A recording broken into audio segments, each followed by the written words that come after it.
Bonjour à tous, bonjour à toutes, bienvenue à Arcadie. Bonjour. Bienvenue dans cette nouvelle vidéo de début d'année, puisque ça y est, c'est encore une des vidéos de début d'année. On pensait que c'était fini, mais non, il y en a une autre. Il y en a toujours une. Puisque donc tous les ans, en principe, on fait un top des meilleures vignettes. On n'a pas pu le faire l'année dernière parce qu'on a eu très peu de vignettes à mettre en avant, parce que j'avais beaucoup réduit les vlogs. Et donc cette année, on rattrape, on fait les meilleures vignettes pour 2023 et 2024 d'un coup. Du coup, est-ce que tu es prêt ? Je suis prêt. Tu es prêt à découvrir quelle est la vignette préférée des gens. Ouais. J'espère que vous m'entendez plutôt bien parce que j'ai essayé de trouver un système. À chaque fois qu'on tourne à 2 personnes, c'est compliqué pour moi de trouver un moyen d'avoir le son correctement. Donc là, je pense que je prends le son correctement, mais je crois aussi qu'il y a des gros parasites, donc il va falloir que je nettoie le son. J'espère qu'il est pas trop dégueulasse. Je vais préciser un truc, on va en parler du coup dans certaines vignettes. Moi, en ce qui me concerne, généralement ce qui se passe, c'est que moi je prépare un plan entre guillemets, enfin je mets en place les éléments dans l'image pour qu'ensuite Arcadie puisse les rendre beaux. Ouais. Il les yassify. Et en fait, souvent je suis obligé de récupérer des trucs pour faire les fonds, genre des décors, des environnements, des trucs dans ce genre là. Et il y a souvent des trucs qui parasitent un petit peu l'image, genre des acteurs qui sont dedans ou des trucs dans ce genre là. Et moi du coup, je me suis un petit peu mis à utiliser l'IA générative, mais uniquement pour les tâches ingrates, si vous voulez. Uniquement pour couvrir des éléments dans une image, retirer un personnage, des trucs dans ce genre là. Des choses que tu peux très bien faire toi au pinceau tranquillement, mais je me dis c'est aussi facile de juste faire une petite génération d'un truc juste pour combler un vide en fait. Je vous montrerai à quel moment c'est fait dans les vignettes. Et c'est vrai que ça a été un gros débat. Ça a été un gros débat parce que lui au début il voulait absolument pas qu'il y ait d'IA dans l'image. Donc ce qu'on a fait maintenant comme arrangement, c'est qu'à chaque fois que je fais un changement, je laisse dans Photoshop le changement tel qu'il est fait, et si ça lui pose problème, il peut le redessiner lui-même s'il en a envie. Ouais, parce que c'est un vrai débat. Mais donc je garantis que tous les dessins de Dudu et de la grande majorité des vignettes en fait sont faits sans IA et avec plaisir, parce que à la base, je le rappelle, c'est un moyen pour moi de progresser en painting sur Photoshop. On passe sur les vignettes préférées directement. On passe sur les vignettes préférées directement. On va peut-être faire...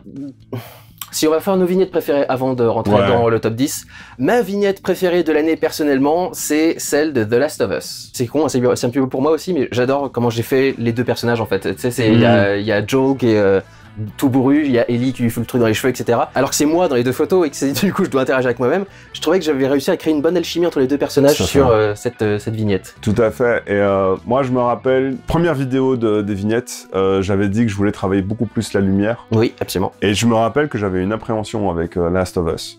Parce que c'est trop... en fait, je devais m'y remettre. Ah d'accord. Il y avait une grosse pause, effectivement. Ouais, et même moi, donc pour Blanche-Neige, il y a eu aussi une pause avec le début de l'année et tout ça. Et j'ai dû m'y remettre, et j'avais cette sensation de, mais en fait, est-ce que je vais y arriver? Et finalement, c'est sorti comme ça, quoi. C'est pour tous les artistes, hein. Moi c'est pareil, quand je démarre une vidéo, c'est quand je fais un Pourquoi j'en ai tort, c'est est-ce que je vais arriver à nouveau à faire un truc, et Exactement. Ta vignette préférée à toi, du coup? Alors, moi, elle est spéciale. C'est la vignette sur le truc d'Heroirim. Vas-y, je te la mets sous les yeux. Alors, j'explique parce que, donc moi, ceux qui savent, je suis un très très gros fan des films Le Seigneur des Anneaux de Peter Jackson. C'est extrêmement important, cette précision-là. J'ai lu les bouquins, j'ai un petit peu lu par-ci par-là, mais c'est des films qui m'apportent énormément. Je les regarde à peu près tous les mois et demi, depuis 15 ans maintenant. Et j'ai fait un premier de l'an chez lui, le premier truc qu'il a fait à minuit, c'est lancer Le Seigneur des Anneaux. Voilà, et pourquoi 15 ans? C'est parce que c'est il y a 15 ans que j'ai reçu le DVD version longue, le coffret Code Total version longue, parce qu'avant ça, je l'ai regardé en DVD version cinéma. Et je veux pas entendre parler de ce film, je veux pas voir ce film, parce que graphiquement, il ne m'intéresse pas, il ne fait qu'une espèce de... en fait, simplement parce que c'est une soupe manga animé vite fait... qu'on voit généralement, j'ai pas envie de voir ça. Je suis capable d'apprécier le film de Ralph Bakshi, je suis capable d'apprécier pour les propositions artistiques qu'il va amener. Donc c'est pas genre, je suis pas juste un gros hater, moi j'aurais voulu voir le Hobbit de Del Toro, par exemple. Donc c'est pas genre, non, c'est Peter Jackson, c'est personne d'autre. Donc voilà, ça s'intègre dans un truc que je voulais pas voir, et j'ai failli faire grève. Il a fallu négocier, pour être honnête, il a fallu négocier. Parce que je me suis dit, mais je veux pas donner ma patte à ce film, je veux pas donner du crédit à ce film, je veux pas le rendre stylé du tout. Et on a beaucoup négocié, et Dudu a sorti l'argument qui est, j'ai donné ma parole, donc... qui est un argument qui, pour moi, est Tu t'es engagé à faire les vignettes? Voilà, il n'y a pas que ça, c'est je me suis engagé à la faire, et c'est la veille que je lui ai dit « Ah non ». Oui. C'est ça le plus important. Au niveau du timing, c'était emmerdant. L'argument, pour qu'on comprenne bien, l'argument que moi j'ai avancé, c'est je veux pas faire cette vignette-là, j'ai pas envie de travailler dessus. Et en fait, jusqu'à la dernière minute, ça me saoulait, mais je me suis dit, bah, je vais la faire. Et en fait, quand je me suis retrouvé dedans, je me suis fait, mais j'ai pas envie de faire cette vignette-là. Et donc, je lui en ai parlé, sauf qu'on est la veille à ce moment-là. Et lui, dans son argumentaire, c'est je me suis engagé à le faire, mais aussi, c'était tu m'aurais prévenu, genre, beaucoup plus tôt, parce qu'il me l'avait envoyé beaucoup plus tôt.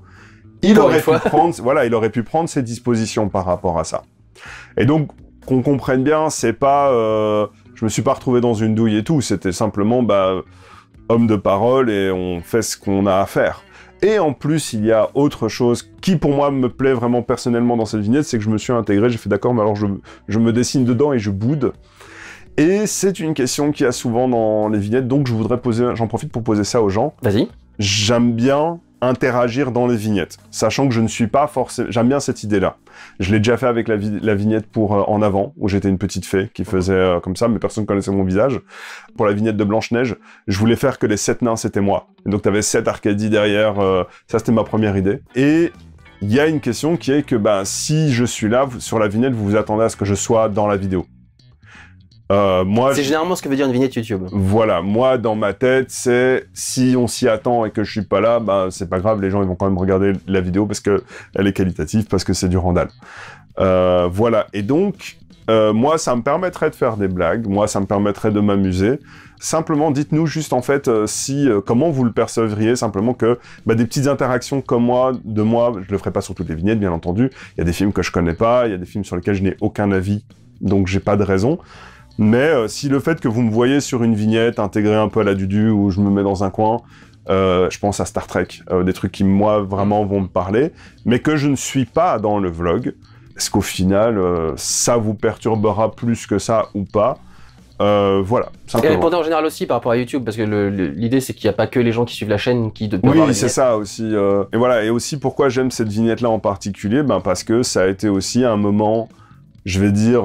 de tension, c'est un gros mot, mais où moi j'avais un truc à dire, lui il avait un truc à redire, et on est là, et on s'aime comme au premier jour. Tension, c'est vraiment avec des très très gros guillemets. On a juste parlé, mais en fait c'est d'habitude quand on s'envoie... En chat, il y a eu 3 messages qui parlaient du truc, tu vois. Voilà, c'est ça, faut pas non plus exagérer, mais il faut bien comprendre que d'habitude il m'envoie « Ah salut, comment ça va, patati patata, gros bisous », il reçoit la vignette « Ah merci, c'est génial », et on parle de tout et de rien. Là, ça a été « Ah, je vais dire un truc que t'as pas spécialement envie d'entendre, et toi, tu vas me dire un truc que j'ai pas spécialement envie d'entendre. » C'est juste ça. Mais on est des adultes, faut pas déconner non plus. Ça s'est super bien passé, en fait. Moi aussi, c'est pour ça que cette vignette-là, je me suis permis des trucs.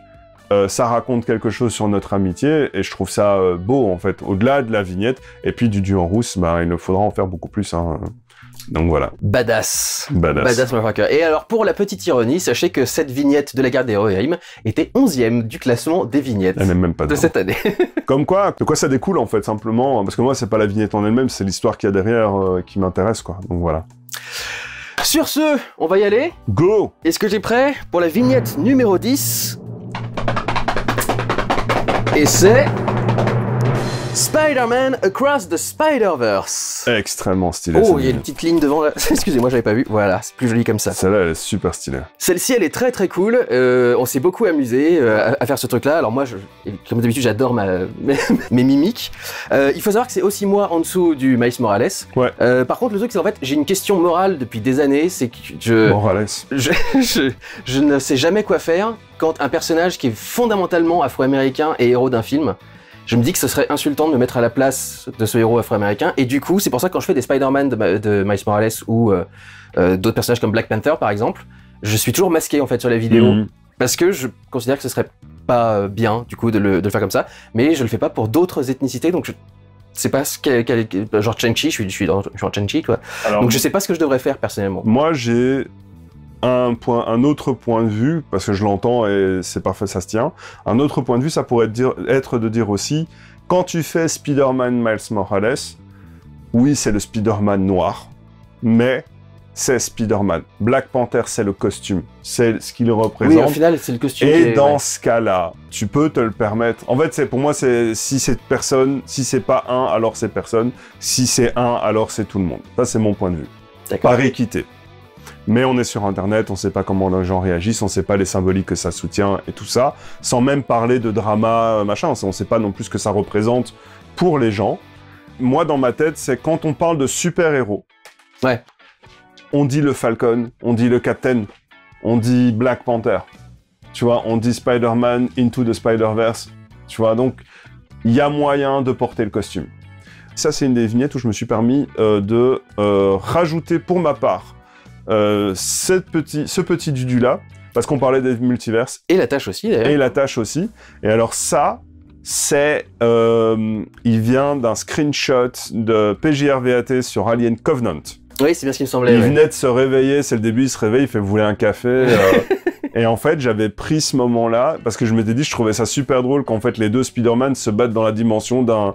les deux Dudu se battent dans la dimension d'un autre Dudu, et voilà. Donc ça aussi, ça commençait les fois où je commençais à me permettre de m'approprier certaines histoires, comme je repense aussi... C'est le Duduverse, en fait. Le Duduverse, comme Multiverse of Madness, où dans chaque morceau de verre, j'ai mis des vlogs différents. Multiverse of Dudu. Exactement, donc voilà, ça c'est aussi des choses comme ça. Et la lumière, je me suis vraiment bien amusé, quoi. Mais je me remarque en plus, quand j'ai fait le tirage papier, j'ai enfin remarqué que t'as retracé absolument tous les Blu-ray sur l'étagère derrière pour que ce soit la bleue et la rouge. Ouais, et ça pour mettre du coup deux couleurs différentes, à la fois pour reprendre le film, mais aussi pour reprendre l'idée de deux univers mélangés, en fait. Et en plus, qui était... En fait, pas voulu à la base. Donc moi, j'avais juste mis un petit effet rosé et un effet bleu qui transforme, qui étalonne. Et en fait, la saturation faisait qu'on voyait plus vraiment le décor. Parce qu'en fait, si on regarde les décors, notamment juste derrière moi, ici, en fait, il y a l'image qui est claire et c'est séparé par des lignes noires. Ouais. Et ces lignes noires, en fait, est devenues tellement claires qu'on les voyait plus. Et donc, j'ai dû redessiner un à un tous les Blu-ray. Mais je trouve qu'à la fin, ça fait, quoi. La vignette, elle est superbe. Parce qu'il n'y a pas que ça, hein. Même je crois qu'un peu au-dessus, là en haut, j'ai redessiné... Oui, t'as redessiné aussi toutes les jaquettes de Blu-ray. Certains machins pour pouvoir... C'est des petits détails comme ça, mais qui sont invisibles et qui deviennent... mais qui restent, comment on dit ça, indispensables. Comme la basse en musique. J'aime beaucoup l'effet de texture que t'as fait sur... C'est une espèce d'effet craie ou... Ouais, il y a un brush qui fait créer dans les brushes de base. Parce que du coup, ça ressemble un peu à un maillage de tenue à la Marvel, donc ça colle bien. Voilà, donc, mais pareil, hein, tu vois... Est-ce que tu penses que le costume sera infiniment plus chiant quand il sera en live action ou juste un tout petit peu plus chiant? Alors franchement, là, il y a pas forcément. Pourquoi? Parce que... Les costumes Marvel sont insupportables parce qu'il y a des détails partout, en fait. Ouais, mais... Là, c'est une vraie question, parce que maintenant, on entre dans l'ère, les comics, en fait, on peut revenir à du kitsch, à du simple. Regardez le costume de Superman, qui a quand même quelques grains et tout ça, mais regardez les 4 Fantastiques. Et donc, j'ai pas encore vu le... en fait, le costume, ils ont vraiment pris un truc un peu à l'ancienne, mais épuré. Ouais. Et donc, je me demande si on va pas commencer tout doucement à ouvrir une nouvelle ère de costumes beaucoup plus simples, parce que celui qui fait les costumes, l'un des premiers, c'était Andy Park, qui est le dessinateur des bandes dessinées Tomb Raider, et concept artiste de God of War 1, 2 et 3, et qui m'a beaucoup appris, lui, à l'époque, et que du coup, il a cette espèce de truc ultra-tech, machin et tout ça. Et il y avait aussi Yera Desmarans, je crois, qui travaille dans les Marvel, qui a aussi Turbo Couche et tout, qui a notamment fait le monstre de Cloverfield. Oh, tu vois, il a fait le monstre de Cloverfield, il a fait le Kraken dans le Clash des Titans. Et c'est une culture de surcouche et de matériaux. Peut-être que la prochaine fois, on va commencer à avoir des trucs beaucoup plus simples, un peu comme des formes simples, comme dans l'âge d'argent des comics, initiés par DC, hein, avec le bolide écarlate, qui est Flash Gordon Thompson. Le Flash, tout court, en fait. Voilà. Écoute, je pense que moi j'ai fait le tour de ce que j'avais à dire. Est-ce qu'on passe à la suivante? Vas-y, je regarde pas. Numéro 9. Numéro 9. Ah, la fameuse Last of Us. Une de mes préférées, donc, parce que je te dis, j'adore l'expression que j'ai donnée à Ellie en plus, le regard blasé absolu de Joel. Alors, ça, c'est super important. Il faut savoir que quand vous envoyez une vignette à quelqu'un pour qu'il la fasse, soit vous avez quelqu'un qui va pouvoir s'occuper de tout parce que c'est son métier, graphiste, il va établir le truc, soit c'est quelqu'un comme moi, où j'ai pas que ça à faire, et donc je le fais en plus. Et là, j'ai un Durandal, flambant neuf, flambant, qui, en fait, il faudrait que tu le montres une fois, même sans les photos, mais en fait, il me fait les 2 poses. Il fait le fond, il met en place l'image, en fait, je veux que ça ressemble à ça, je veux que ça ressemble à ça. Et ça a été un truc qu'on a dû développer nous-mêmes. Au début, moi, j'ai plus que le travail premier à faire, très rapide à faire, qui est du painting. Il m'économise beaucoup de temps. Donc, si vous êtes dans cette dynamique, que vous voulez avoir une dynamique un peu comme on a, prenez quand même le temps de définir exactement, regardez le travail qu'il a fait, le découpage et tout, ce sont les photos. Pour vous expliquer, c'est à la base, moi je suis donc avec les bras dans le vide et il a fallu que je découpe le bras qui passe sur le devant, celui qui arrive vers l'arrière, être sûr que le point arrive au bon endroit. Et ça, du coup, c'est moi qui le fais en prépa pour qu'il ait pas à le faire. Lui. Exactement, donc il prend ce temps-là, comme ça moi j'ai moins à le faire, même si à la fin je vais garder que ça du visage et ça des doigts. Exemple Blanche-Neige que vous avez vu, il reste plus que les 2 mains, comme ça, et le visage. Si vous avez des choses à faire comme ça, pensez-y, c'est hyper important. Moi, j'ai la chance qu'ils prennent ce temps-là pour moi, en fait, tout simplement. Donc voilà. Du coup, c'est une des vignettes sur laquelle je vais devoir parler aussi de l'IA, justement. Ah oui. Parce que ce fond, donc, qui est ici, a été en partie généré par IA. Vous pouvez voir la ligne de démarcation qui est ici, de ce côté-là, et ici, de ce côté-là. Donc, tout cet immeuble-là, ce bout du pneu ici, etc. Ça a été généré par IA avec Photoshop. Et c'est typiquement le genre de truc où... Et que j'ai retouché. Et c'est... Oui, tu l'as retouché aussi. Et c'est typiquement le genre de truc où il me fallait ce décor, il me fallait un décor de Last of Us, et c'est compliqué d'en trouver qui sont cadrés pour prendre juste... Enfin, pour faire une vignette, quoi, qui soit cadré pour ce genre de truc. C'est en fait le décor du poster, mais le décor du poster, il est donc limité en largeur, et donc il me fallait juste un tout petit peu plus de largeur, et j'ai décidé de la générer du coup avec ça. C'est la première fois que je l'utilisais. Parce qu'en plus c'était le premier vlog depuis très longtemps, donc je crois que j'avais même pas l'option IA avant ça. Et je vous avoue que je me suis quand même beaucoup posé la question de savoir si j'osais faire le truc ou pas, et si je demandais à Arcadie de redessiner des trucs, mais je me suis dit c'est tellement minutieux dans les détails sur ce truc-là que ça allait être une galère de refaire, créer toute une portion d'image en plus, je pense. Il y a plusieurs choses, notamment avec la question de l'IA, qui sont très... je veux dire sensible dans le sens où on peut très vite dire des conneries ou en étant absolu, en disant genre ah c'est de la merde, machin. La première chose, c'est un problème, c'est une question d'ego pour moi. Il faut le dire pour ce qui est. C'est-à-dire, c'est que moi, s'il y a une vignette, je l'ai faite. Et pas, je l'ai faite, mais tu vois, ce petit coin-là, un machin. Même si j'ai dû aller redécouper tel brol dans le truc que j'ai dû récupérer, machin et tout ça, ce côté d'artisanat, j'ai cette fierté de pouvoir dire l'avoir fait. Je suis contre les IA visuels type mid-journée. Je suis profondément contre. Est-ce que tu as vu, il y a tout un délire en ce moment sur ChatGPT qui peut tout transformer en Miyazaki? Mais j'ai un vrai problème avec ça. D'ailleurs, j'en ai posté hier. Et j'ai vu surtout les gens qui s'amusent à reposter ça parce qu'ils aimeraient trop être dans un Ghibli. Alors ça, je vais vous le dire. La première chose avec Miyazaki, c'est que pour avoir ce trait-là, pour avoir ces idées-là, pour faire ces films-là, c'est le résultat des conséquences de sa vie, de son travail, de sa pratique, de son âme, tout simplement. Et l'IA, elle fait ok, hop, je prends et je le vole et je le refais, comme ça vous êtes tous contents. Deuxièmement, il faut savoir aussi que Miyazaki lui-même considère que c'est une insulte à la vie elle-même. Et qu'en plus, cette espèce de monstruosité mécanique, salut les gars, mais en fait, vous étiez tous super contents quand il la dénonçait dans Princesse Mononoke, qui se bat contre le mécanisme, contre la vraie nature et tout ça, et moi je suis trop un peu une louve, machin tout. En fait, c'est ça qui parle.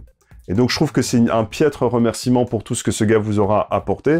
Allez voir ce que Miyazaki dit. Il rejette les IA, il en veut pas. Donc, si vous faites du travail avec Ghibli, c'est comme quand vous avez fait, c'est comme les gens qui ont fait la voix en IA de Alain Dorval pour Stallone. Vous prenez la voix d'un mort et vous dites vas-y, c'est pas grave, on peut le récupérer pour se faire du pèse ou juste se faire plaisir. Deuxièmement, par rapport à l'IA, je peux juste ajouter un truc. Pour Miyazaki, c'est vrai que comme tu dis, c'est l'ensemble de son travail est défini par un côté extrêmement humain. Moi, j'ai souvent eu du mal avec les Miyazaki. Notamment parce qu'il n'a pas vraiment de structure dans ses scénarios, il imagine des scènes et une succession de scènes et dans sa tête ça se crée comme ça, une scène après l'autre et il mélange des choses et il n'a pas forcément une idée d'où il va. Il y a quelque chose qui est donc profondément intérieur, très humain, c'est vraiment de l'inspiration pure qui l'amène à créer ces histoires. Et du coup un mec qui à ce point-là est basé sur l'inspiration pure et sur... même juste exprimer même poétiquement ce qu'il a en tête, et non pas sur un truc, une démarche très cadrée, rigoriste, mécanisée. prendre son travail à lui pour en faire un truc d'IA, c'est l'insulte ultime, tu vois, c'est vraiment l'opposé de ce qu'il dit. Surtout que vous faites ça pour dire ah, j'aimerais trop être dans un Ghibli. Ben, en fait, je suis désolé, hein, mais vous chiez à la gueule du travail de ce gars qui vous aura apporté tant dans votre vie. Et enfin voilà, donc c'est quand même très grave avec Miyazaki, comme c'est grave quand on a récupéré la voix d'un mort pour... sans parler des empreintes en droit d'auteur aussi, d'ailleurs. Sans en parler des empreintes. Donc je parle, voilà, là je parle juste du point de vue artistique. L'autre chose aussi, et là parce que je suis assez virulent là-dessus, mon point de vue en tant qu'artiste, même si j'ai des difficultés moi avec ce mot parce qu'il est souvent galvaudé. Imaginez, moi j'aime bien jouer à FIFA de temps en temps, mais imaginons que je joue à FIFA et je suis super bon à FIFA, et quand je joue avec Ronaldo, Cristiano Ronaldo, CR7, ben en fait c'est vraiment, t'as l'impression de voir Ronaldo qui est en train de jouer. Et effectivement, comme une IA, comme pour Midjourney, j'appuie sur une certaine séquence de commandes, tellement précise que j'arrive, t'as l'impression de voir Ronaldo jouer, le vrai Ronaldo jouer. Donc mon entraînement m'a permis de définir la certaine série de commandes qui me permet tout. Les gars, si vous me mettez sur un terrain de foot, ça fait pas de moi un footballeur. Point. C'est un vrai problème. Donc moi, je ne précise pas quand dans les vignettes, il y a de l'IA. Il y a aussi cette question, je suis très long sur le sujet, je suis désolé. Mais il y a aussi cette question qui est importante, c'est que, s'il y a une part qui est en IA, qu'est-ce qui nous garantit que le reste ne l'est pas? C'est vrai.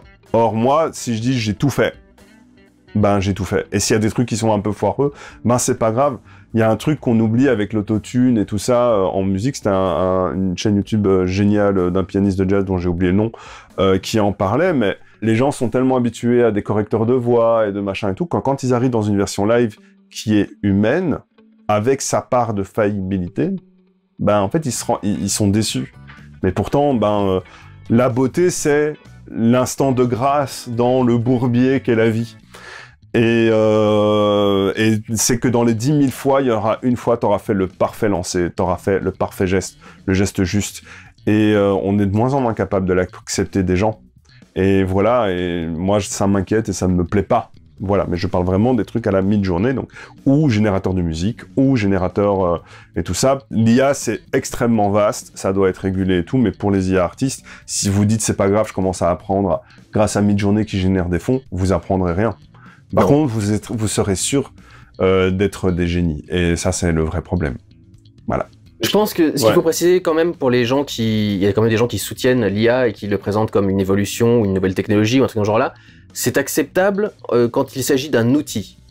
Pas quand ça génère entièrement l'image. Il y a des outils générés par IA qui sont utiles. Moi, par exemple, j'ai utilisé des outils de découpage pour faire des fonds verts et des trucs dans ce genre-là, pour mieux corriger mes fonds verts et mieux les intégrer. Ça, c'est juste un outil. C'est quelque chose que tu devrais faire à la main qui devrait te prendre 6 jours et d'un seul coup, ça te prend juste 6 minutes parce que l'IA va faire le truc. Oui. Ça, c'est un outil et à ce niveau-là, j'estime que l'IA est intéressante. Je ne veux pas d'IA qui génère entièrement un truc. Typiquement, j'ai pas généré entièrement un fond pour faire une vignette. J'ai juste un peu élargi un truc qui aurait été chiant à élargir en temps normal. Mais j'ai pas entièrement généré le fond et je veux pas d'IA générative dans les vignettes non plus. Par rapport à la question de l'outil, c'est un truc que j'entends souvent chez des vieux, donc comme toi et moi, et plus vieux. C'est-à-dire des personnes qui ont eu la formation, qui peuvent comprendre et voir les erreurs, et de fait peuvent utiliser l'IA comme outil. Ouais. Mais à force de l'utiliser l'IA comme outil, pourquoi tu te ferais chier à perdre 6 jours d'office à apprendre comment faire si ton IA va le faire toi-même? Moi, j'ai peur de la fainéantise humaine qui va faire que, à force, en fait, ce savoir, on va le perdre. On ne saura plus comment ça fonctionne et on ne saura plus l'utiliser. Ça dépend, par exemple, des études. Je sais que moi, par exemple, dans mon école de cinéma, ils nous ont appris le montage à l'ancienne, véritablement à l'ancienne, comme si on montait en pellicule en fait. C'est-à-dire qu'on avait un logiciel de montage moderne parce qu'il fallait qu'on s'entraîne au montage moderne, mais genre on n'avait pas le droit au fondu parce que le fondu c'était une technique qui était super compliquée à réaliser en 35 mm et quand tu peux en faire juste avec une indication dans un programme de montage, c'est pas le même enjeu, mais ils veulent que tu saches te débrouiller pour monter sans te reposer sur un fondu pour faire la transition entre deux scènes et que ce soit à toi de trouver comment faire la transition entre deux trucs. Il faut passer par des bonnes écoles et le problème c'est qu'avec l'IA, il y a beaucoup de gens qui passeront pas par des écoles et c'est ça aussi le truc. Mais quand tu passes par une école, généralement, on commence toujours par les bases et les fondamentaux et ensuite on progresse jusqu'aux techniques modernes et aux trucs dans ce genre-là. C'est qu'est-ce que tu considères comme étant une base et un fondamental? Enfin, je veux dire... je veux dire juste savoir comment dessiner, tu vois, savoir comment faire des proportions, savoir faire des machins, etc. Ouais, mais par exemple, rien qu'avec tout ce que l'art... Voilà, on rentre dans un super grand sujet, mais... Non, mais c'est juste pour dire, si tu vas dans une école, tu vas forcément apprendre les trucs correctement. Déjà, toutes les écoles en art ne le font pas. Moi, j'en viens de... C'est généralement nécessaire, quand même. Oui, mais si t'as tout le discours qui rejette, qui est anti-technique, et donc que t'as que des gars qui te font ta carte Oui, ressentir c'est des maintenant que ce choses... soit les écoles qui les fassent, parce qu'elles ont un intérêt monétaire à ce qu'on n'utilise pas l'IA, tu vois. Donc mais ouais, mais moi, je connais des profs qui disent, bah moi, je vois pas de problème, si tu sais pas faire un truc, de demander à une IA pour le faire. Et tu fais, ouais, tu dis ça à des gosses. Tu vois, on appelle ça un mauvais professeur. Ben ouais, mais c'est une école, c'est un système de pensée. Mais c'est un sujet qui est vraiment intéressant. Et là, la question était surtout morale. Voilà, et donc pour revenir un peu, c'est le truc de, ben si j'ai fait un truc en IA, tout peut être fait en IA. Exemple que tu peux pas me contrôler. PJRVAT sur Avatar 2. Ouais. Avec, en fait, il y avait des morceaux, c'était des vrais morts. Et l'eau qui rentrait dans les tissus et tout, et c'était présenté comme une turbo avancée. Regardez sa vidéo, il parlait de ça. Ah, c'est comme une turbo avancée, c'est incroyable. Et alors en fait, non, il a juste grugé le plan. Vous pouvez, du coup, à partir de ce moment-là, toutes les avancées techniques de CGI qui sont présentées dans Avatar 2, vous pouvez douter de tout.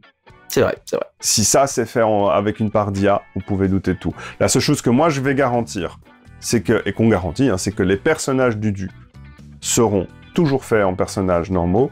Et après, le reste, faudra voir, parce que je sais que... Je crois que, par exemple... Ça, c'était la première, et... on n'en a pas refait, quand il l'a appris ensuite, c'est là qu'il y a eu un mini clash sur le... Ouais, qu'est-ce qu'on doit faire sur les vignettes, en fait. Clash mollo, hein. Conversation, oui, voilà, conversation civilisée, entre personnes éduquées. Éduquées, tout à fait, qui s'adorent, et donc voilà, c'est extrêmement intelligente, et au QI supérieur à la population. Avec une pilosité abondante. Voilà, exactement. Alors, on passe à la numéro 8. Ouais. Et c'est... Civil War. Nice. Pareil, t'as fait pas mal de changements toi-même. Ouais, j'ai fait des propositions. À la base, moi, je lui avais envoyé avec mon personnage qui était exactement au milieu entre les deux drapeaux. Ouais. Alors ça, en fait, c'est les deux drapeaux qui sont derrière le président des États-Unis quand il s'adresse au public. Et déjà, ça a été super chiant de trouver cette photo. C'était super galère de la trouver, mais j'ai réussi à la trouver. Et donc, je m'étais mis au milieu avec donc cette position. Et toi, en fait, tu m'as décalé sur le côté. Ouais. T'as rajouté le sang aussi que j'avais pas prévu à la base. Tu m'as décalé sans doute aussi pour aider à pouvoir mettre le flingue complet. Le flingue. Et l'aigle. Et l'aigle, du coup, américain, a été rajouté pour pouvoir combler le vide qui était créé, du coup, en me décalant sur le côté. Voilà. Et bah, celle-là, elle est chouette, en fait, tout simplement. C'est le petit badge America, ça j'aime bien. Le badge America, je le trouve génial. Et pareil, ça fait partie de... je trouve que les vignettes de ces années-là, donc de ces 2 dernières années, c'est vraiment les vignettes où je prends beaucoup plus d'indépendance sur des propositions parce que je sais que ça va probablement lui plaire, et en plus, lui, il sait qu'il a une marge. J'ai la proposition de base que tu m'as demandé, et puis je te propose d'autres trucs. Et puis, tu me fais des croquis au fur et à mesure pour me proposer des trucs. Oui, voilà. Pareil, la dernière avec Blanche-Neige, où je me suis rajouté en un, parce que je trouvais ça rigolo. C'est la méthodologie entre nous qui fonctionne, et c'est ça qui transparaît, pour l'instant, dans les vignettes qu'on a vues. Suivante. Attends, il y avait aussi... Il y a un tout petit peu d'IA aussi sur celui-ci. Parce qu'en fait, pareil, la photo s'arrêtait tout au bas du pupitre, et il me manquait un tout petit peu de bas, en fait. Donc j'ai juste comblé le bas de l'image, parce que comme en plus il y a le titre, on le voit pas, il y a rien du tout. Et ça s'était vu parce que sur le drapeau qui est ici, il y avait des écritures, des textes qui avaient été mis, et les textes en IA, ils sont toujours n'importe quoi. Donc j'ai quand même dû repasser par-dessus. Il est repassé par-dessus. T'as rien d'autre à dire? On passe au suivant. Je n'ai rien d'autre à dire. Alors, suivante. Je change de tambour à chaque fois. J'ai vu que tu changé le rythme et tout à chaque fois. Dune, deuxième partie. Ah, une bonne aussi. Je l'aime beaucoup, celle-là. Celle-ci avait un petit truc complexe à faire, c'est que, vous voyez, donc je suis en plan taille, haute, taille basse, pardon, plutôt. Et comme mon jeans. Je peux pas, enfin, vous voyez là, le cadre complet, ça cadre jusqu'au bide, en fait. C'est mi-estomac. Donc, en fait, toute la partie du bas du cadre est entièrement créé par toi, y compris la position des mains, parce que les mains n'étaient pas visibles dans le cadre que j'avais fait, et du coup, tu as dû les refaire toi-même. Et du coup, à côté, il y a le Dudu Zendaya. Super Dudu Zendaya. Le Zen Dudu. Le Zen Dudu. Que du coup, tu as bien yassified aussi. Le but, c'était de ressembler à la... Il y a certains plans dans Dune qui ressemblent à des pubs pour parfum, tu sais, les pubs pour le terre d'Hermès, ou je sais pas trop quoi. Non, c'est pour les hommes, c'est très masse, mais bon. Et du coup, je voulais juste le reprendre, et en étant en grosse bonasse, quoi.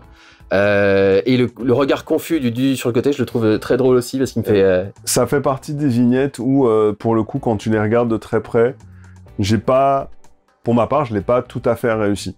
D'accord. Parce que, et ça se voit surtout sur les Al-Gaïb Dudu Al-Gaïb, où c'est très dessiné. En fait, simplement, tu sais, j'ai mis du noir, j'ai mis des effets de matière, mais en fait, ça m'a cassé la tête pour trouver à quoi ils ressemblaient. Les costumes sont très chiants à reproduire. Très chiants. et qu'en fait, normalement, je vais rajouter plus de petits motifs pour avoir un peu d'effet de matière. La lumière s'accroche à un certain moment. Si je fais ça, voilà, et que je mets ma main, vous voyez qu'il y a une ombre projetée, que la lumière va se répercuter sur mes doigts, etc., etc.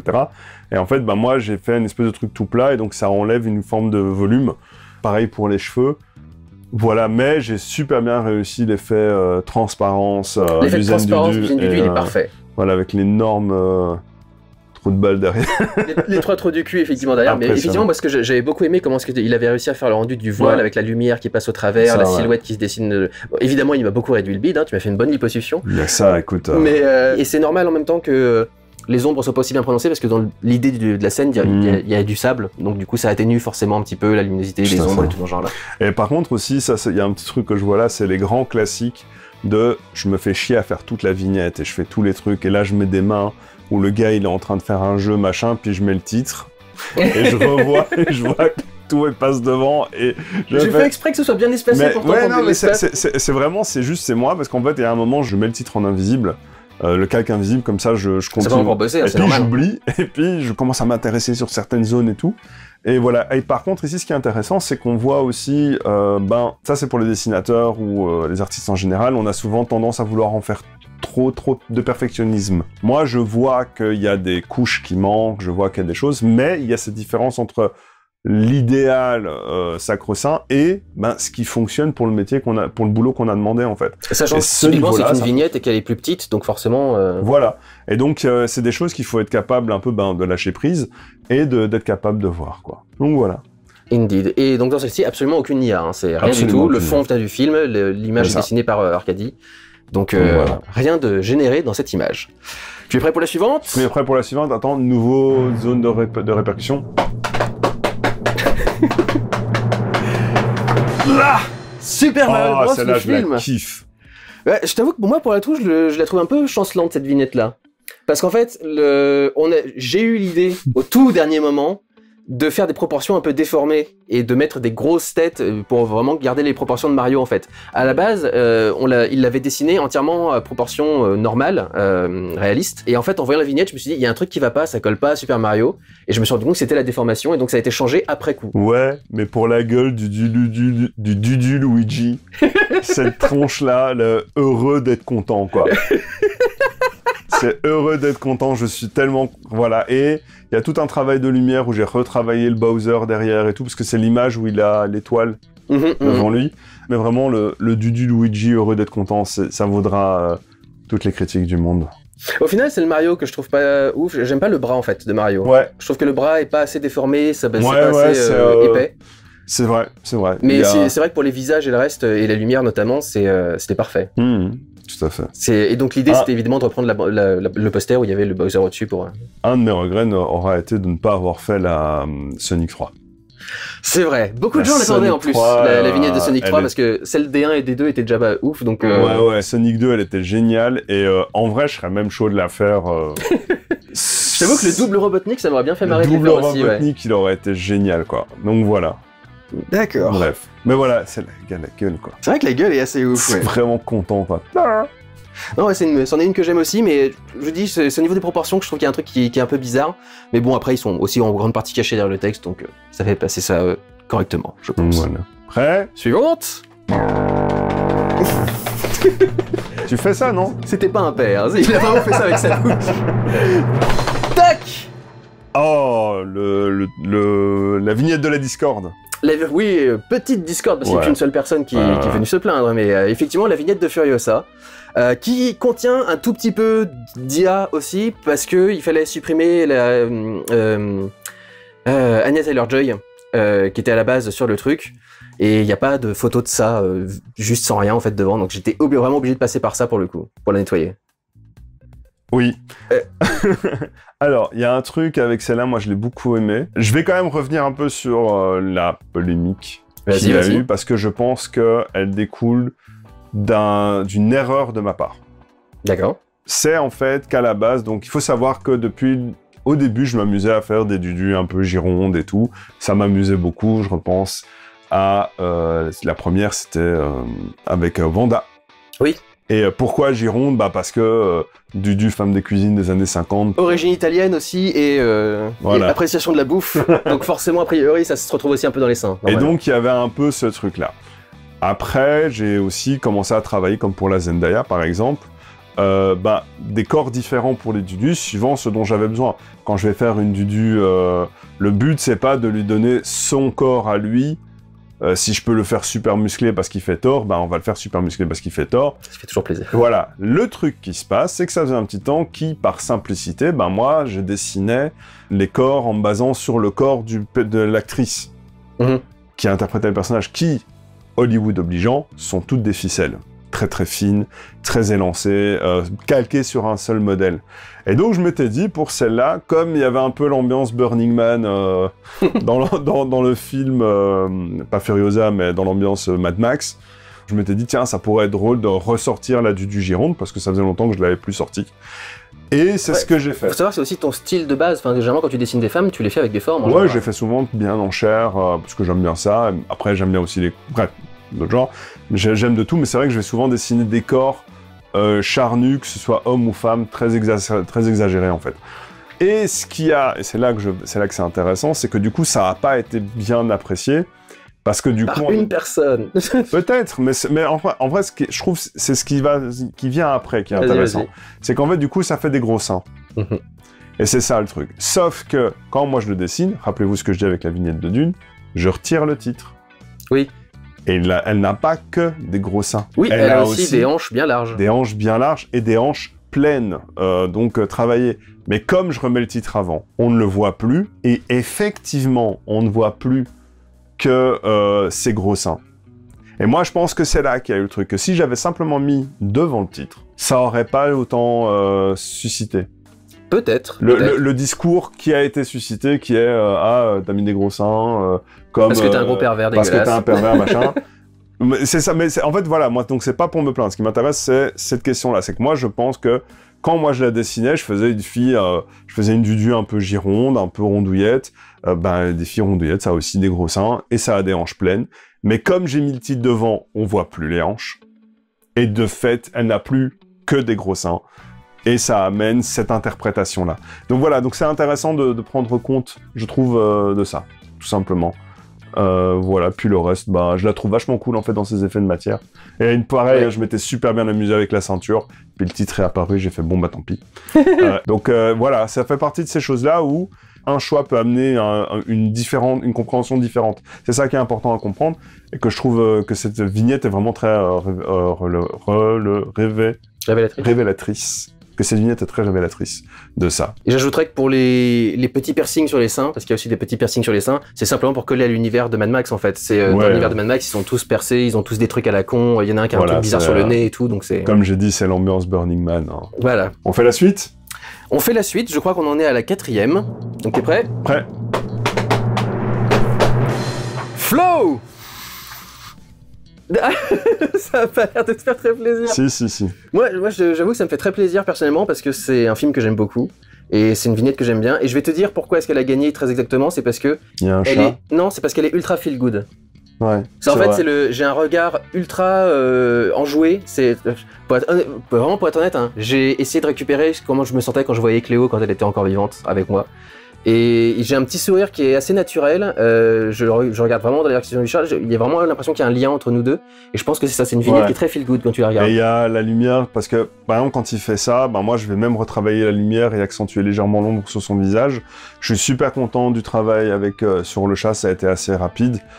Sachant qu'à la base, quand je l'avais envoyé, j'avais pas mis de fond venant du film. À la base, je voulais le mettre derrière l'étagère de base. Ouais. Et c'est en cours de production que je lui ai dit, en fait, j'ai envie qu'il y ait un fond qui vient du film dans ce truc-là. Et je trouve que ça ouvre à l'aventure, du coup. Oui. Pour une vignette comme ça. Et oui, non, mais elle est super belle. Et c'est juste que c'est sorti à une période... j'ai un chat qui ressemble à ça. Oui. Et il va pas bien en ce moment, donc... moi, ça m'a un peu... Ça m'a un peu retourné, mais la vignette, j'ai kiffé la faire. Quand je la vois, le chat va bien pour l'instant. Le chat va bien, oui. Le chat va bien, il se plaint, donc il est en bonne santé. Se plaint, il va bien. Voilà. Mais donc, ouais, je trouve que c'est une vignette qui est très très bien réussie. Et en plus, ça fait du bien d'avoir l'effet, essayer de retrouver cet effet un peu peinture, simplement de petites taches, sans avoir à dire ah non mais en fait les cheveux ça reflète la lumière de la même manière, mais pas de la même manière que le coton, machin et tout, tu vois. Voilà, c'était plutôt agréable. Ça ressemble un peu au style visuel du film d'ailleurs. Le style visuel du film essaye un peu d'un petit côté pinceau comme ça par moment. Donc ouais non, cette vignette, elle est vraiment très réussie. Ouais. Ça marche. T'as rien d'autre à rajouter? Non, elle est cool. Alors suivante, on en est à la numéro 3.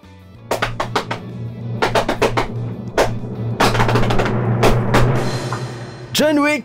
Ah, elle est cool celle-là. Chapitre 4. Donc ça aussi, c'est une vignette de 2023 pour le coup. C'est en fait un mix entre deux posters de John Wick. Il y en a un qui était entièrement réalisé en peinture, d'où vient l'effet couleur de peinture, petite éclaboussure et tout le bordel. Et puis il y avait l'affiche du film elle-même qui était une affiche avec la Tour Eiffel, et il me semble qu'il était en train de se jeter devant. Donc j'ai juste mélangé la pose et le style ensemble. Et j'aime bien que tu aies pu du coup t'amuser à faire des trucs qui soient vraiment graphique et de peinture véritablement quoi, moi je me suis vraiment amusé. Il faut savoir que John Wick 4 j'ai adoré, j'ai été le voir 3 fois au cinéma.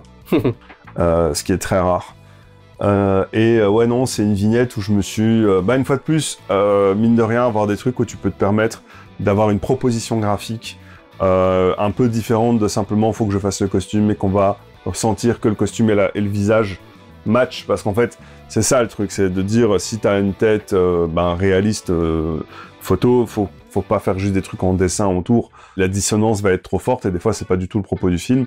Et d'avoir eu un truc comme ça très graphique, moi c'est les moments où je peux vraiment m'amuser, j'expérimente des choses que dans mon travail j'expérimente assez rarement, parce que c'est pas forcément ma ligne de conduite, enfin ma ligne artistique, donc ouais, moi c'est ça qui est vraiment chouette en fait avec ces vignettes, c'est que je travaille et j'apprends, et je redécouvre des choses que j'aime bien en fait, que j'aime bien faire. Attends, juste mets-toi un peu plus, tu peux pas. Tu veux que je mette mais plus oui, au milieu? voilà, comme ça. J'aime bien parce que thématiquement, je trouve que ça reprend un petit peu la vignette que j'avais fait sur la réaction au trailer. La vignette que j'avais fait sur la réaction au trailer, c'était juste une photo de l'étagère et puis il y avait un jet de sperme devant parce que c'était juste orgasmique de voir les images de John Wick. Ah ouais, non, et du coup là, en fait, on est passé à la faciale. Donc voilà, on peut passer à la suivante, t'es prêt? On peut passer à la suivante, ouais. Numéro 3, t'as le rip? Pardon. Vice Versa 2. Sérieux? Sérieux? Celle-là? Sérieux, celle-là? Alors que la vidéo, elle a pas bien marché parce que vous avez pas vu sa tête? Je trouve très ironique, effectivement, qu'elle se retrouve ici. Parce que... non, c'est la deuxième, du coup. J'ai dû me gourer quelque part, mais c'est pas grave, je vais le corriger dans le montage. Du coup, oui, alors celle-ci, c'est un petit peu ironique parce que... Bah oui, le dessin est nickel, et en fait, c'est... historiquement, dans les vignettes, je crois que c'est la première où il y a vraiment aucune photo de moi en base, c'est entièrement toi qui a fait tout le truc. Ouais. Ça, pour le coup, c'est entièrement une œuvre de Arcadi. Il a tout choisi, je lui ai juste dit quel personnage je voulais, quelles émotions je voulais dans la vignette. Et ensuite, c'est lui qui a tout placé, qui a tout mis en scène, qui a tout prévu, etc. On a tout de suite été très raccord sur qui il fallait mettre aux commandes. Ce qui montre qu'il me connaît bien. Ouais, non, j'aime que la joie ne soit pas là. C'est une chouette vignette, en fait, il n'y a pas grand-chose à dire, j'ai dû aller un peu vite dessus. Pareil, hein, mais là, par exemple, pareil, mais là, c'est important, parce que c'est normal, mais il y a le tableau de bord où j'ai fait tous les boutons en perspective et tout. Ils sont tous stéréotypes. Mais, pour le coup, si tu le fais pas, là, il y a un vide. Ouais. Et donc, t'es obligé et si tu regardes, en fait, si on regarde bien, c'est limite de l'abstrait, j'ai juste fait des tâches. Donc je me suis pas fait chier à faire, j'ai juste fait 2-3 lignes de perse, et c'est surtout des taches de couleur, parce que ce qui est important, c'est l'évocation qui permet de dire en fait il parle de ça et j'ai pas besoin moi d'aller plus loin. C'est votre cerveau qui complète tout ce qu'il y a derrière le texte en fait, c'est du hors-champ techniquement. Exactement, techniquement, parfaitement. Voilà. En principe le hors-champ c'est ce qui est hors du cadre, mais bon là comme c'est derrière un titre on va dire que c'est du hors-champ. J'aime beaucoup moi le dudu peureux et le dudu triste. Moi je t'avoue que j'aime beaucoup le dudu en colère qui me fait beaucoup marrer, et le dudu qui a peur. C'est les deux que je trouve... il me résume tellement bien, tellement facilement. Et évidemment du coup Angoisse qui est au milieu, mais... Non, je trouvais que c'était intéressant en plus de se faire ce petit délire là sur ce film là, ça changeait un petit peu, ça faisait quelque chose d'un peu différent. Et c'est là qu'on s'est rendu compte aussi que s'il n'y a pas ta tête dessus, il faut le faire. Par exemple, j'ai fait là une vignette pour un ami, la chaîne Super NES 6, où il parlait d'un podcast, il m'a proposé des idées et tout, puis j'ai dit il faut absolument garder ta tête dessus, parce que les gens font cette connexion, et avant la vignette, c'est la vidéo de Durandal. Donc je dois voir Durandal. Et ça, c'est super important. Donc ça, c'était la 2 ? Ça, c'était la 2, oui, je me suis gouré quelque part dans le calcul, mais il y en a bien 10, ça t'inquiète pas. Okay. Je me demande quelle est la première. Bon, attends. Honnêtement, c'est assez évident. On va voir. Vas-y. Deadpool et Wolverine. Ah, je suis content que vous l'ayez apprécié, celle-là. Qui est clairement une des meilleures qu'on ait fait dans l'année. Ouais. Hein. Franchement, c'est moi quand je la vois, je me pisse de rire dessus. À la base, je voulais me mettre en Wolverine. Mais même moi j'y pensais en fait honnêtement parce que il a été en cosplay de Wolverine à un moment et il est parfait en cosplay de Wolverine. Bah regardez là. Classique hein. On s'est craché de Hugh Jackman. Ouais, je voulais me le faire, mais là par exemple, je suis par rapport à ce que je disais avec les nains dans Blanche-Neige où t'es en fond, la vidéo des Rohirrim où je suis en tout petit, là pour moi ça fait trop.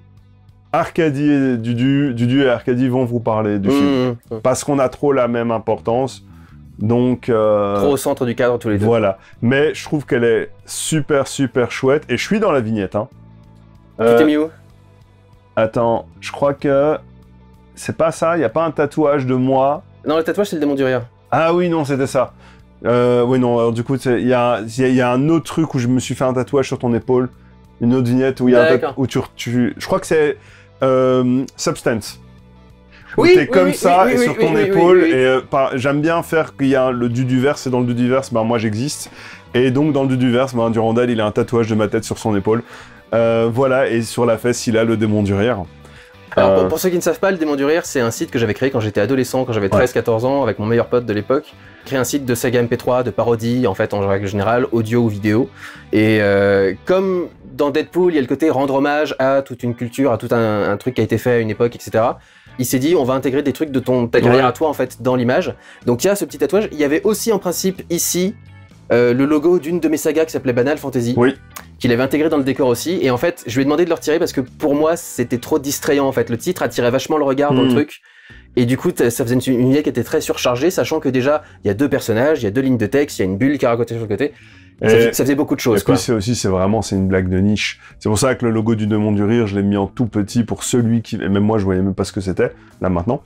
Mais c'était une blague de niche pour celui qui pouvait voir. Ça remonte quand même il y a 14 ans.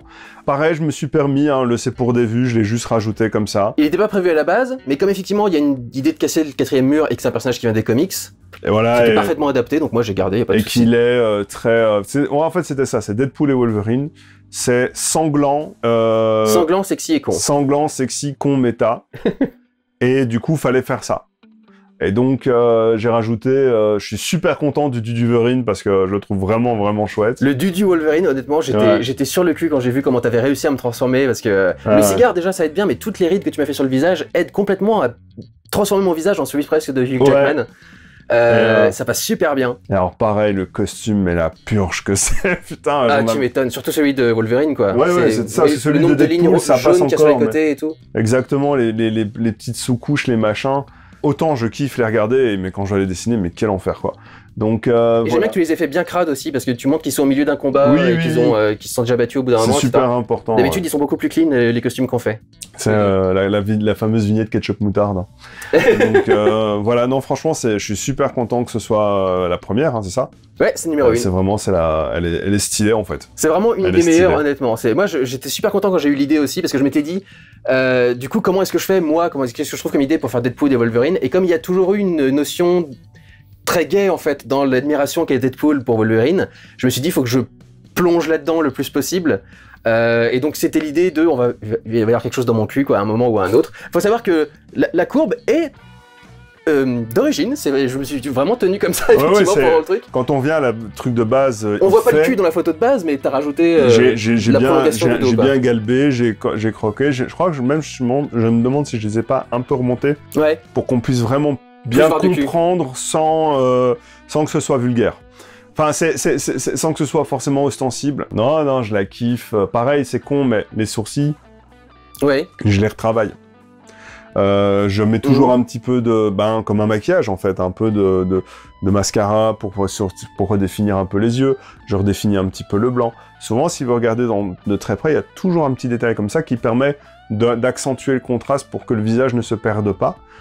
Et voilà, non, celle-là, effectivement, ça faisait longtemps que j'avais plus vu, elle est super, super chouette. Par exemple, je trouve que les griffes se perdent un petit peu trop. C'est vrai. Il aurait fallu, voilà, et dans le texte et dans le costume, il aurait fallu qu'elles soient beaucoup plus blanches, beaucoup plus... Ou peut-être les faire passer au-dessus du N, tu vois, par exemple. Voilà. Vous voyez, et ça, c'est tous ces trucs-là. Bah moi, en fait, à la fin, je fais « Ah, c'est bon, j'ai fini », je remets le texte, boulot, il est fait, je lui envoie, je suis en vacances, et voilà. Mais je pense que dans l'idée, ça passe bien parce que tu vois bien la position du bras, et même si tu vois pas les griffes, tu te dis qu'il va mettre le point, et c'est tout aussi drôle au final. c'est ça, donc l'intention passe quand même. Mais comment on pourrait améliorer les choses? Mais ouais, cette vignette, moi, je l'ai vraiment kiffé. J'ai beaucoup aimé le film. Moi, moins, je vous l'avoue. Ouais, non, moi, je l'ai vraiment défendu. Voilà. Corps et âme. Pas corps et âme, mais je l'ai défendu parce que je le trouve qu'il est la finalité. C'est quoi le truc? Bye, bye, bye, bye. Faut savoir que tu connais la Corée? Parce que t'as dû la faire? Ouais, j'ai dû l'apprendre pour un mariage. Donc je connais la chorégraphie. Il peut la faire. Je pourrais la faire, je ne la ferai pas. S'il a envie de s'humilier devant une caméra, voilà, il pourrait le faire. Je ne la ferai pas. Si tu veux perdre aussi ton truc de son. C'est mon job. C'est mon job. Mais ouais, non, c'est un film que j'ai vraiment apprécié pour ce qu'il est. J'ose même dire qu'en un sens, c'est une sorte de film de réal, d'auteur, dans le sens où tu as le propos de Ryan Reynolds, tellement auteur que j'ai oublié son prénom, qui transpire dans le film. Donc oui, c'est pas un grand film, mais quand vous regardez déjà Blade 3... Techniquement, c'est pas un film d'auteur, parce que l'auteur, c'est censé être le réalisateur. Oui, mais comme le réalisateur, c'est un yes man, et qui fait ce que l'auteur veut... Pas tout à fait faux. Tu vois... Surtout chez Marvel. Et en fait, ce qu'il faut pas oublier non plus, c'est que quand tu regardes Blade Trinity, où Ryan Reynolds il apparaît, c'est déjà Deadpool. Quand tu vois comment il a été connu, son humour... En fait, l'humour de Deadpool, c'est l'humour que Ryan Reynolds a toujours développé, ultra référencé, etc., etc. Le fait que c'est été un baroud d'honneur pour tous ces trucs... Enfin, faut savoir qu'il y a une photo de Ryan Reynolds à la sortie avant-première de Star Wars 1. C'est un vrai nerd, le gars. Il est là avec sa petite poupée, Padmé Amidala, il est trop content, tu vois. Donc c'est un vrai nerd, et c'est un gars qui a aimé sincèrement les comics, qui aimait sincèrement Deadpool, qui a voulu lui rendre hommage, Il a été chercher, avec le cash nécessaire, mais il a été chercher Hugh Jackman pour nous le ramener. Il nous a offert tout ce que tu voulais en tant que pour Wolverine, parce qu'en soi, je trouvais ça très très fort, son histoire qui était quel est le pire Wolverine que tu peux avoir? C'est pas Wolverine badass qui fait des dingueries, c'est un Wolverine qui déçoit et qui est inactif. Et je trouvais ça très très fort qu'il a dit ok, on blague et tout, mais on va vous les mettre tous et on te met le Calvin Hill et machin. Donc c'est un film qui ne marche que 2 fois pour moi. Tu le vois la première fois, tu découvres, tu le vois la deuxième fois, tu vois tous les clins d'œil, t'as plus besoin de le voir. Et en plus le fait que les chansons aient des paroles en thématique par rapport directement à la thématique du film, et que pour moi c'est là que je mets le côté auteur dedans, c'est la toute fin où, n'ayant pas pu avoir les X-Men, ben il te met, en fait, les making-of... Et volontairement, je crois. Oui, mais il te met les making-of des premiers X-Men, il te rappelle, il dit « Yo les gars, vous vous rappelez qu'avant que ce soit sur le catalogue de Disney+, ben la Fox, il faisait ces films-là. » Et le problème, c'est que moi, je rajouterais surtout, et c'était bien de la merde, pour beaucoup d'entre eux. Oui, mais quand tu vas kiffer, si tu kiffes Hugh Jackman, c'est parce que tu l'as kiffé dans Wolverine, principalement dans X-Men 1, et c'est une dinguerie à ce moment-là. La Fox. Et à ce moment-là, quand il monte ce moment-là de vous rappeler comment X-Men 1 c'était stylé, ben la chanson c'est de Green Day, et c'est juste, il dit j'espère juste que t'as passé un bon moment. Et en fait, pour moi, c'est là qu'il dit ben l'intention de mon film, c'est j'espère juste que t'as passé un bon moment, point barre. Et avec les références, et il fait tout ce que Marvel n'a jamais réussi à faire, du discours méta, des losers magnifiques, à part James Gunn qui a pu le faire, mais quand ils ont essayé de reproduire la formule, mais en fait, c'est pas une formule à refaire, c'est une formule que tu vis. Quand James Gunn fait des losers magnifiques avec de la BO qui déchire, c'est parce que c'est lui qui est comme ça. Quand Ryan Reynolds te fait toutes les refs à la con, tu vas dire, regarde, là il y a machin, là il y a machin, il y a machin, c'est parce que lui, il est comme ça. Je ne pense pas qu'il ait ce cynisme de dire je vais faire exactement ce qui marche, puisque ça fait 10 ans que Marvel essaye de le faire, ils y arrivent pas. Et lui, il a réussi là où les autres ont échoué, c'est parce que ça fait partie de lui. Et regardez les rôles qu'il faisait avant, il était comme ça avant. Le mec, il a quand même fait un hold-up pour pouvoir faire son film, enfin, Deadpool 1, tu peux pas dire... Diffuser le truc en ligne sans la preuve. Voilà, donc tu peux pas dire que quand il fait ça, c'est du pur cynisme commercial, et on va faire pleurer les nerds et tout. Je pense que c'est sa déclaration d'amour à un cinéma de la Fox qui n'a jamais eu l'occasion d'avoir son dernier baroud d'honneur, en fait. On l'a juste fait, ah, ça a été racheté, hop, c'est dans le catalogue. Ça veut dire que ça s'est fini avec Dark Phoenix et les New Mutants, qui étaient Voilà, pas forcément les meilleures fins de trucs. c'est ça. Donc voilà, donc moi, c'est un film qui m'a touché et qui m'a fait du bien. En fait, j'ai pu dire adieu aux super-héros. Parce que moi, ça faisait un petit temps, j'en avais ras-le-bol. Et là, j'ai fait ok, ciao. Et c'est un film pour des mecs de notre âge, en fait. Je crois que les gamins, ils s'en foutent de voir Hugh Jackman dans 25 Wolverine différents. Voilà, quoi. C'est tout. J'avoue que moi, ce qui m'a beaucoup déçu avec le film, c'est qu'on a tellement travaillé l'amour et l'admiration de Deadpool pour Hugh Jackman / Wolverine que je m'attendais à beaucoup plus de bromance en fait dans le film. Je m'attendais à beaucoup plus de moments un peu tendancieux sexuellement ou des trucs dans ce genre-là, ou des petites blagues salaces, des trucs dans ce genre-là. Et au final, bah, ils passent leur temps à s'engueuler plus qu'autre chose. Ce que je trouve pas très fun personnellement, mais au moins ça amène à des révélations intérieures sur les personnages et des trucs Il y dans en ce a genre-là, qui quoi. disent quand même que la scène de bagarre dans la bagnole, c'est une scène, c'est la scène de cul en fait. Ils se battent et puis ils rigolent et tu sais, t'as Wolverine qui là il fait haha comme ça et tout. Donc il y en a qui le disent, rien que le fait que quand dans la bagnole il tape The Greatest Showman. Tu sais, et puis il y a You're the One That I Want de Grease qui est, la parole dit You're the One That I Want. Et c'est, je crois que c'est la comédie musicale préférée de Hugh Jackman, parce que lui c'est un énorme nerd de comédie musicale. Tu vois, il y a plein de choses comme ça qui sont à découvrir dans le film, et il y en aura que un, il peut pas y en avoir d'autres, parce qu'il faut Ryan Reynolds, et lui il a mis tout ce qu'il pouvait, fini quoi. Donc voilà. Nice. Bref. Rien d'autre à dire au niveau de la mise en scène. On a quelques petites taches de sang aussi qui ont été rajoutées sur la vignette pour être J'ai cool. beaucoup parlé cette fois-ci. Désolé, j'ai pris Non mais c'est très bien, parole. c'est très bien. Mais ouais, elle est chouette. Et bah écoutez, du coup on va finir en beauté là-dessus. Ça fait très plaisir de te retrouver, c'était con d'avoir sauté l'année dernière parce que ça fait plaisir de faire une vidéo avec mon petit Arcadie. Donc, et je suis toujours content que vous appréciez autant les vignettes qu'il a fait. Là j'ai vu vos réactions à celle sur Blanche-Neige qui vient de sortir le matin où on tourne cette vidéo. Vous avez beaucoup apprécié. Et à nouveau, c'est vraiment un mélange de nos deux talents. Ouais. J'ai trouvé la pause et lui, il a réussi à me faire la vignette en une soirée. Lui-même pensait qu'il allait mettre plus de temps que ça. Pareil, ouais, je m'y attendais pas et je l'ai sorti, j'ai fait OK, ça marche. Et ce que je trouve dingue, c'est qu'à chaque fois, quand je lui envoie la vignette, du coup, comme c'est étalonné avec ma lumière de base et que ça colle pas forcément au fond, quand je lui envoie un truc, qui jure beaucoup. Enfin, j'envoie une image où tu vois que les deux éléments se mélangent pas. Et quand il me renvoie le résultat final et que je vois le truc qui se mélange parfaitement avec la lumière, l'étalonnage et tout le bordel, je me fais ah, qu'est-ce que ça fait du bien de voir un boulot bien fini comme ça, c'est cool. Ouais, non, moi c'est toujours un vrai plaisir de travailler, puis ça fait quoi, bientôt 10 ans qu'on se connaît? Ouais. 10 ans quand je suis allé lui parler sur Facebook. Quoi. Et beaucoup de vignettes à venir sur les 10 prochaines années, je pense. J'espère. Moi je kiffe toujours de faire ça, donc... On verra bien, je kiffe toujours qu'il me les fasse. Donc voilà, on espère que cette vidéo vous aura plu, on est content que les vignettes vous aient plu. Merci beaucoup à tous ceux qui ont voté et qui ont participé du coup à ce sondage sur les vignettes. Merci à vous. Et on vous retrouve tous l'année prochaine pour une nouvelle vidéo des meilleures vignettes. Prenez soin de vous, allez voir des films. Ciao.